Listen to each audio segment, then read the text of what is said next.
Over at AIPAC, the leaders of the Israel lobby in Washington, D.C., they're constantly proclaiming unrivaled influence on Capitol Hill, and they should be proud. The NRA and AARP's efforts make them look like puppy dogs in comparison to the campaigns of intimidation regularly run by the neoconservatives and Israel firsters against their political enemies. But the Israel lobby does not remain unopposed. At the Council for the National Interest, they put America first, insisting on an end to the empire's unjustified support for Israel's aggression against its neighbors and those whose land it occupies, and pushing back against the lobby's determined campaign in favor of U.S. attacks against Israel's enemies. CNI also does groundbreaking work on the trouble with evangelical Christian Zionism and neocon-engineered Islamophobia and drumming up support for this costly and counterproductive policy. Please help support the efforts of the Council for the National Interest to create a peaceful, pro-American foreign policy. Just go to councilforthenationalinterest.org and click Donate under About Us at the top of the page. And thanks. All right, y'all. Welcome back to the show here. I'm Scott Horton. This is my show, The Scott Horton Show. You can find my full interview archive, more than 2,800 interviews now going back to 2003 at scotthorton.org. And you can follow me on Facebook, Twitter, and YouTube at /Scott Horton Show.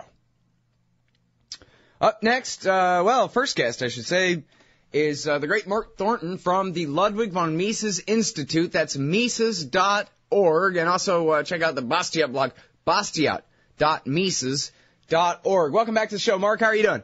Hey, Scott. It's great to be with you here with the markets rocking and rolling. Yeah, boy, they're going up and down all over the dang place. Tell me this. Actually, before we get to that, tell me this about Mises Goes Global. Almost 30 Mises Institutes and over 30 Misesian-leaning organizations in all across the planet Earth right now. Is that really true? It's amazing. And that's just in the last 5 years or something? Yes, it's sending shivers down my body right now just thinking about it, that this Misesian movement that Lew Rockwell started 30 years ago is just in full bloom right now, and there are Mises Institutes popping up all over the globe, Eastern Europe, Western Europe, now South Africa, South America. Brazil has a wonderful institute, Japan, China. It's really amazing. And I just came across the Mises Institute of Missouri. So people are actually going down to the state level now and starting up their own organizations, and they have their web pages, and some of the foreign Mises Institutes do translations from our material into their languages, as well as, developing their own programs and conferences and republishing books in other languages. We're so excited to see, the great works of Austrian economics being translated into Chinese and Russian, and Guido Holzmann's book, Mises, The Last Night of Liberalism, was just translated into Russian. So it's just an amazing movement, and most of the people who are watching the mainstream media and aren't, listening to your show or going to mises.org, they're completely clueless of this revolutionary movement, an ideological revolution that's occurring under their feet. Yeah. And it's the intellectual, scientific cutting edge of a revolution that's occurring, everywhere around the world, where, Snowden is uncovering the NSA, and there are riots and protests in Turkey and in Brazil and Argentina, and people just got to wake up and get away from the mainstream media and get other alternative sources of information, because the world as we know it is changing. I think it's changing for the much, much better, that we're finally throwing off the yoke of statism and coming to our senses and trying to get back to the free society that our founding fathers established. Well, look, this is the whole thing about it. For the people who don't understand about the Austrian school, it's not that the country of Austria ever had a awesome free market system. That's not what it's about. It's just that this school of economics was founded by some Austrians, including Ludwig von Mises, of course. But the point being that if you take just very generally speaking, I mean, even just your regular air conditioner repairman driving around out there, he's heard of the Keynesians. He knows that's basically the Democrats, right? And he knows about the monetarists, the Chicago school. Those are the Reaganites, the supply siders, the trickle-down economics guys. And then, classical kind of capitalist economics from pre-21st or pre-20th century. They know that, that kind of stuff exists, Adam Smith and whatever, but they figure, we've all moved on since then. They might not know about the Austrians. The Austrians, you, Mark, you guys are the ones who are the real free market guys. You guys make Milton Friedman look like a pinko commie or maybe a brown shirt fascist.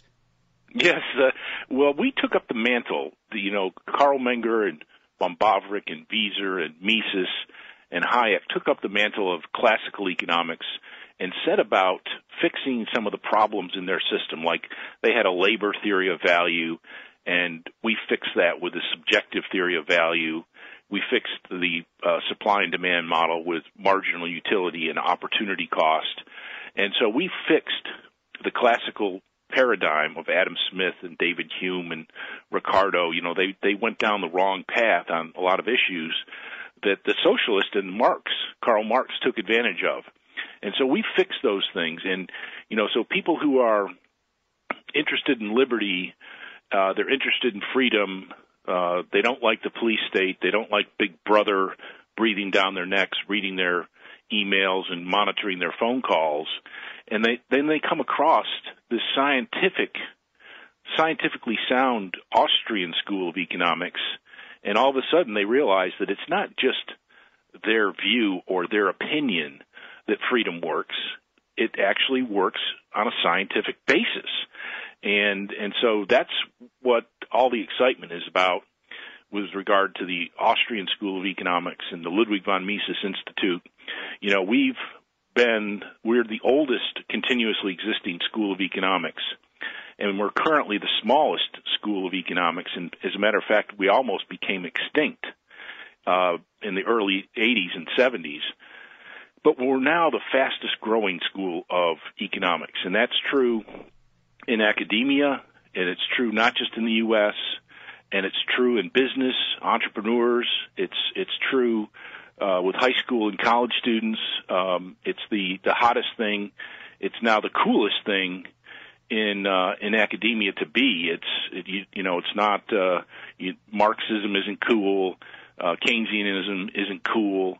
None of these other intellectual movements are cool at all. They're seen as old school. They're seen as crony capitalism, and it's the Austrian school. It's Ron Paul.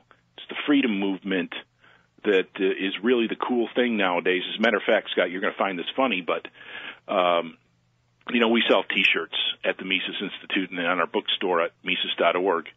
And I'm a proud owner of the Enemy of the State with Murray Rothbard on it. Yeah, and actually I asked the bookstore manager if that was our most popular shirt, and he said no, it's probably the second most popular shirt, but the most popular one is the one with the triangle of the Austrian business cycle theory with the stages of production and all the equations underneath it. Uh-huh.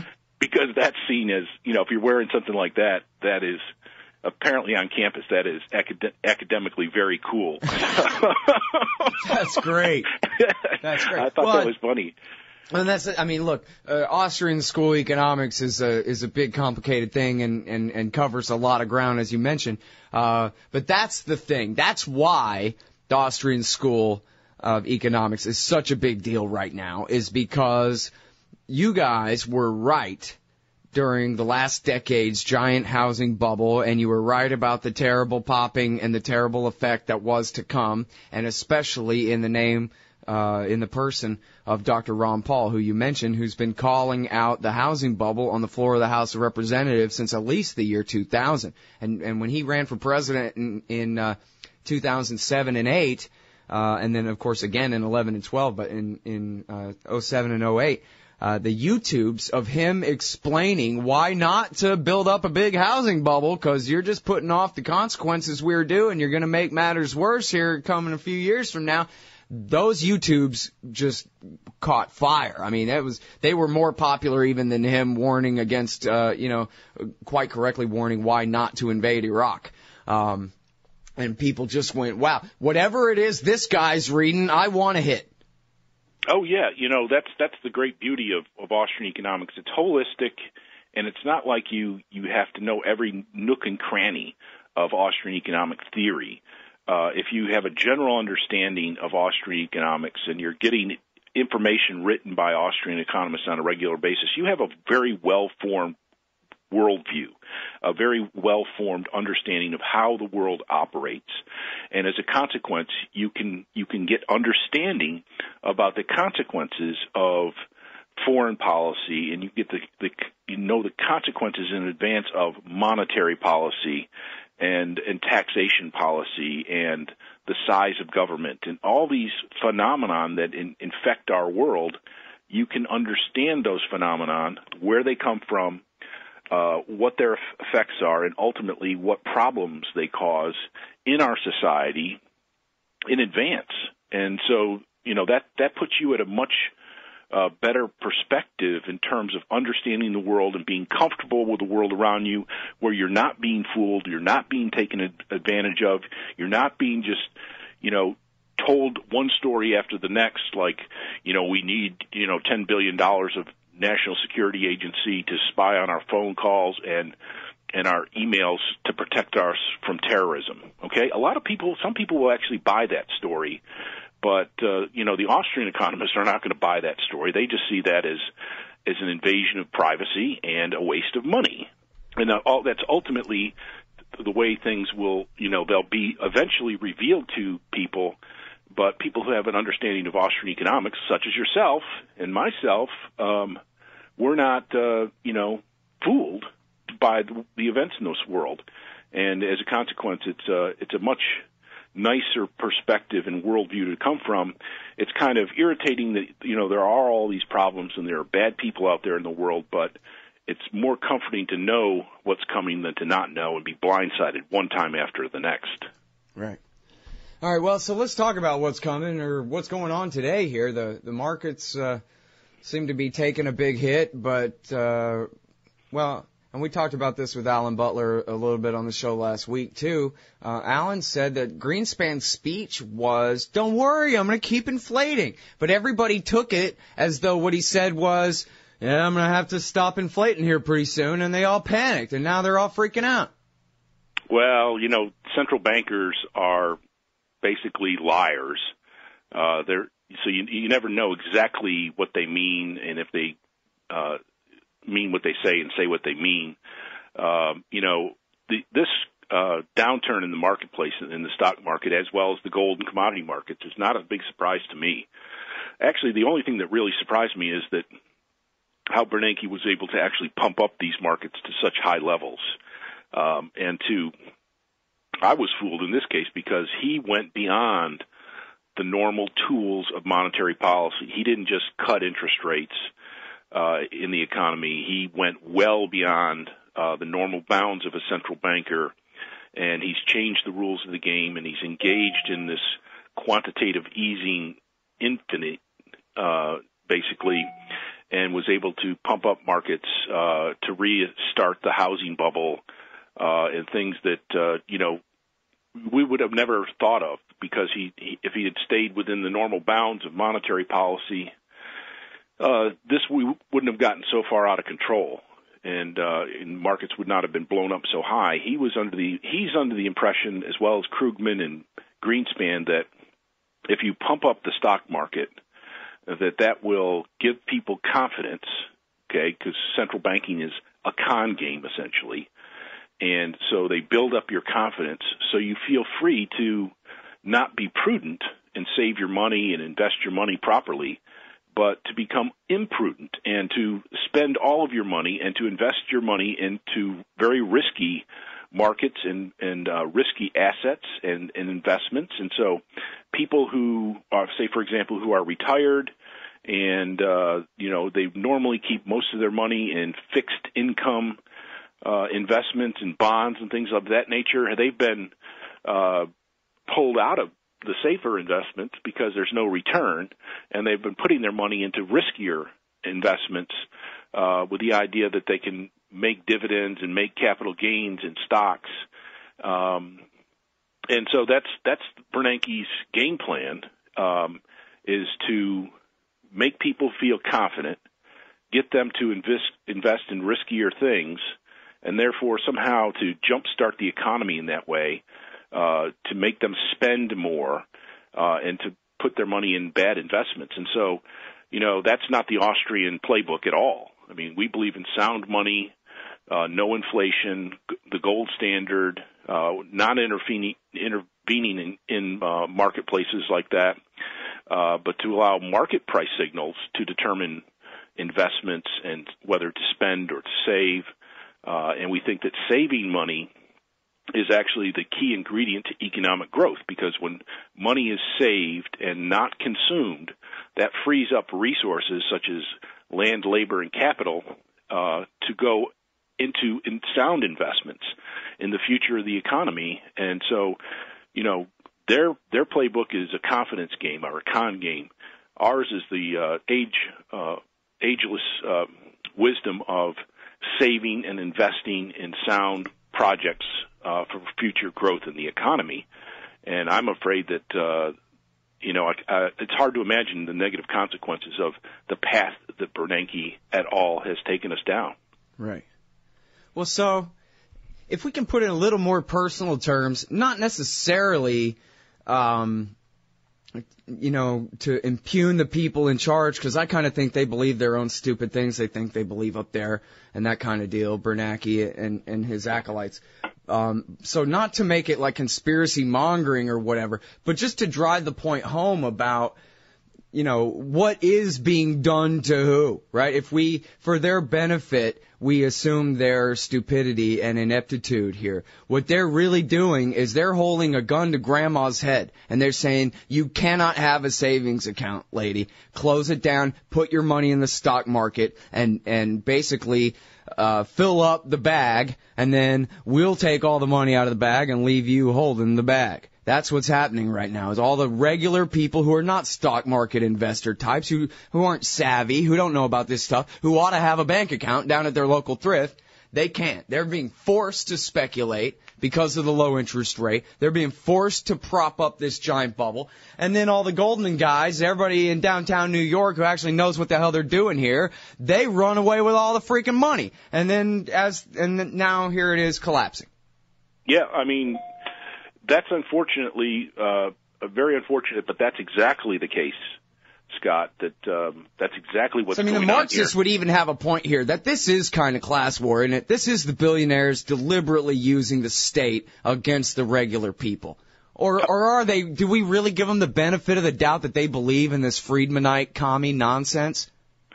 I cannot give them the benefit of the doubt, Scott. We're not in a free market society here. We're in a crony capitalist society where the crony capitalists basically control the government, and they basically control the Federal Reserve. They control the regulators over financial markets. Goldman Sachs has people that are highly placed people, in the government, Geithner and Bernanke and Paulson. These are the people who were managing the crisis, and they managed it quite well for Goldman Sachs, who didn't take a hit, got full money from their investment in AIG back, and if you've got people working for Goldman Sachs who then take over important government offices and then hand over basically money to the government, or Warren Buffett, for example. I mean, he had huge investments in the big banks, and then he comes out before the central bank makes an announcement and says he fully expects the central bank, the Federal Reserve, to do such and such, or if they don't, then he expects a panic.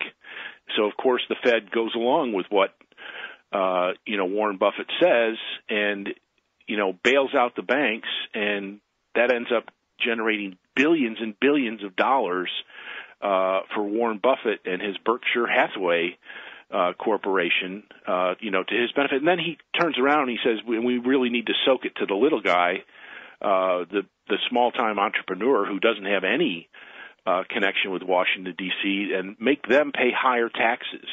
And so I think it's just it's an outrage, and to the extent that these people know, they must know what they're doing. They're having direct government control, direct control over government policy, and they're very influential throughout the Congress as well. Of course, most of the Congress receives large donations from all the various financial firms, and so you got to wonder, who's running the government and who are they running it for? Well, from my view, this is a confidence game over the American public, and that our economy and our government policy is controlled by crony capitalism. And there's really no other way of looking at it. I mean, the faces are all there, the checks are all there, the policies are all there, and the lineup of Goldman Sachs employees and other companies, I mean, Citibank and so forth. You know what the problem is, though, is your argument, and it's mine too, of course, is take the government away from these guys, force them to compete in the market, and we'll see the comeuppance they've deserved all this time. But what that sounds like to everyone who doesn't already agree with it is you're saying turn the entire economy over to these same horrible bankers who've corrupted our government so bad.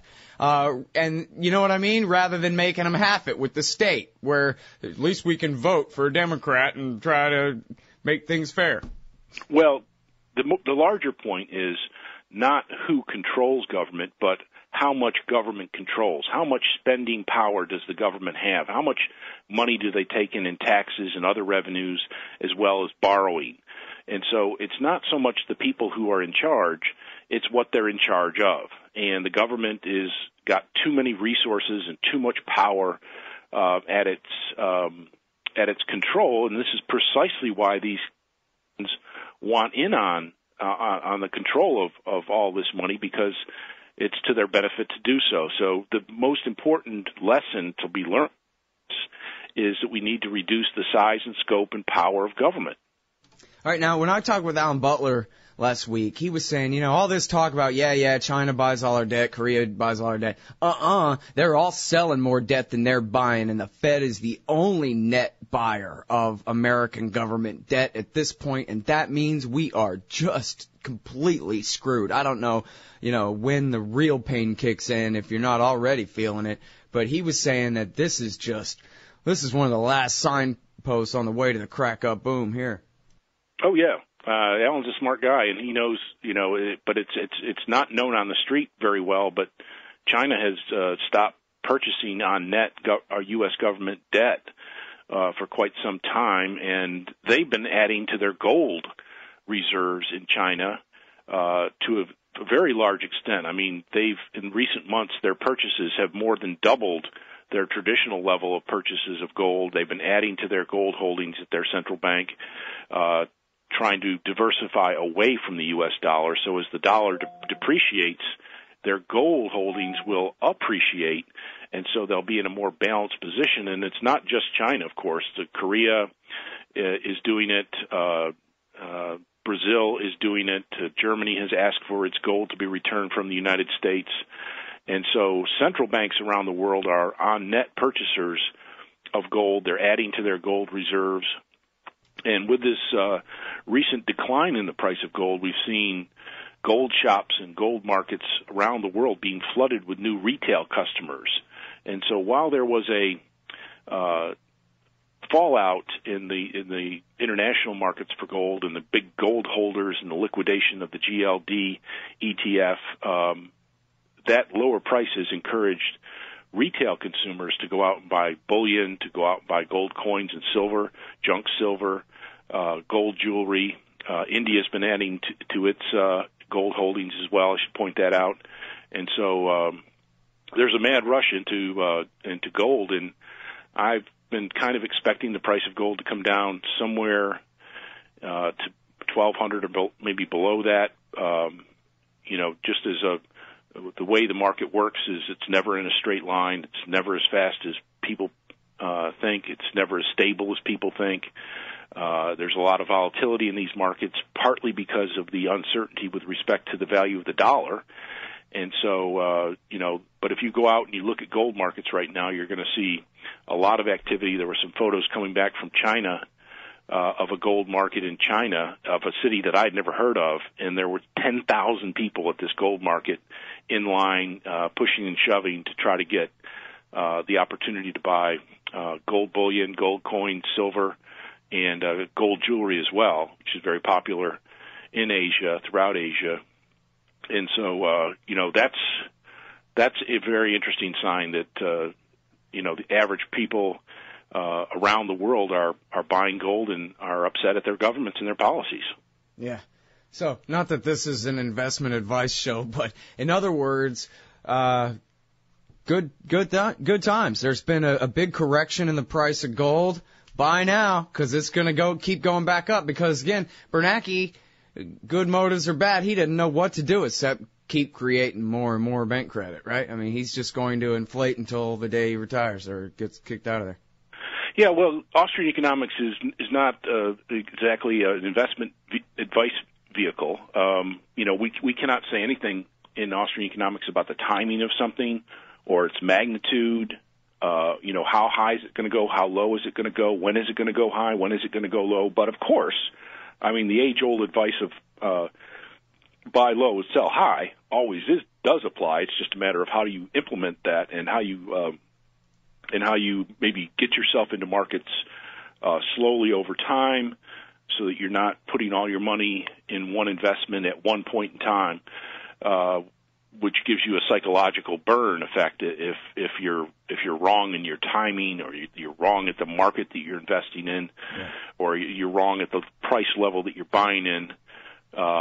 But I've, ever since I was a teenager, I've encouraged people to invest some money in gold and silver. It's kind of the equivalent of a fire extinguisher. And, that every prudent homeowner has at least one fire extinguisher. Every prudent boat owner has at least one fire extinguisher on board, and not with the idea that they ever want to use it. So you invest in gold and silver not because it earns a dividend or not because you're going to, become fabulously wealthy, but it's a protection advice if something goes wrong with the economy. So it's the equivalent of the economy catching on fire. Gold and silver are sort of your fire extinguisher to help you out of tough times. Mm-hmm. We're all out of time for this one, but at some point I'd like to talk with you about some of these other alternative currencies, the cryptocurrencies and stuff like that, see what you think of that. Would that be all right? I'd be happy to do that, Scott. Okay, good. I think that'd be a hell of an interesting conversation. Everybody, this is the great Mark Thornton from the Ludwig von Mises Institute, and he wrote The Economics of Prohibition, Tariffs, Blockades, and Inflation, The Economics of the Civil War, The Quotable Mises, The Bastiat Collection, and an essay on economic theory. Obviously, he edited a couple of those, didn't write them. Thanks very much for your time, Mark. Great to talk to you. MISES.org. Thank you very much, Scott. Thanks. Oh, man, I'm late. Sure hope I can make my flight. Stand there. Me? I am standing here. Come here. Okay. Hands up. Turn around. Whoa, easy. Into the scanner. Ooh, what's this in your pants? Hey, slow down. It's just my... Hold it right there. Your wallet has tripped the metal detector. What's this? The Bill of Rights? That's right. It's just a harmless stainless steel business card-sized copy of the Bill of Rights from SecurityEdition.com. There for exposing the TSA as a bunch of liberty-destroying goons who've never protected anyone from anything. Sir, now give me back my wallet and get out of my way. Got a plane to catch. Have a nice day. Play a leading role in the security theater with the Bill of Rights Security Edition from SecurityEdition.com. It's the size of a business card, so it fits right in your wallet, and it's guaranteed to trip the metal detectors wherever the police state goes. That's SecurityEdition.com. And don't forget their great Fourth Amendment socks. Hey, guys, I got his laptop. Hey, y'all, Scott Horton here for The Future of Freedom, the journal of the Future Freedom Foundation. Every month, Plumline individualist editor Sheldon Richmond brings you important news and opinions on policy by heroic FFF President Jacob Hornberger, hard-hitting journalist columnist James Bovard, and others from the best of the libertarian movement. The Future of Freedom tackles the most important issues facing our country, from the bankrupt and insane welfare and regulatory states, to foreign wars and empire, the dismal state of our economy, and ongoing assaults on civil liberties. This society needs peace and freedom for prosperity to prevail. Subscribe to the Future Freedom imprint for just $25 a year or online for $15 a year at fff.org/subscribe. And hurry up, because this summer they'll be running my articles about the wars in Libya, Syria, and Somalia in the Future of Freedom too. That's fff.org/subscribe for the Future Freedom. And tell them Scott sent you. Hey y'all, Scott here. First of all, thanks to the show's sponsors and donors who make it possible for me to do this. Secondly, I need more sponsors and more donors if the show is to continue. ScottHorton.org/donate has all the links to use PayPal, Give.org, Google Wallet, WePay.com, and even Bitcoins to make a donation in any amount. You can also sign up for monthly donations of small and medium-sized amounts through PayPal and Give.org. Again, that's ScottHorton.org/donate for all the links. To advertise on the site or the show, email me, Scott@ScottHorton.org. And thanks.